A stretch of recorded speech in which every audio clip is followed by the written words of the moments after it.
खादमैन हरमैन शरीफैन के लिए खुशखबरी। डॉक्टर फ़हीम हर्बलिस्ट की तरफ से हरमैन शरीफैन के तमाम खुद्दाम का इलाज बिल्कुल मुफ्त किया जाएगा। सऊदिया अरब में हरमैन शरीफैन के तमाम खुद्दाम यानी मस्जिद हराम और मस्जिद नबवी के जितने भी वर्कर्स हैं, खादिम हैं, उनका इलाज डॉक्टर फ़हीम हर्बलिस्ट की तरफ से हर्बल हिल्स क्लिनिक की तरफ से बिल्कुल मुफ्त किया जाएगा। उनको हर तरह की अद्वियात भी मुफ्त दी जाएंगी।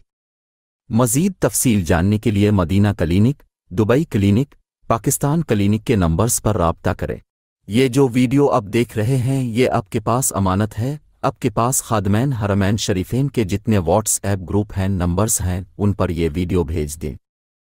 अगर आप ये जानना चाहते हैं कि इलाज कारामद है या नहीं तो आप गूगल, यूट्यूब, इंस्टाग्राम पर डॉक्टर फ़हीम हर्बलिस्ट लिखेंगे तो आपको बेशुमार ऐसे मरीजों की वीडियोज़ मिलेंगी और हमारे काम के बारे में मालूम होगा कि न सिर्फ sugar, blood pressure, cholesterol, dialysis, मर्दाना कमज़ोरी या इज़दिवाजी ज़िंदगी की खराबी, हर बीमारी का इलाज अल्हम्दुलिल्लाह डॉक्टर फ़हीम हर्बलिस्ट करते हैं और उनकी तरफ से ये इलाज खादिमैन हरमैन शरीफैन मस्जिद हराम, मस्जिद नबवी के लिए 100% बिल्कुल मुफ्त है। किसी किस्म का कोई हिडन चार्जेस नहीं हैं इंशाअल्लाह।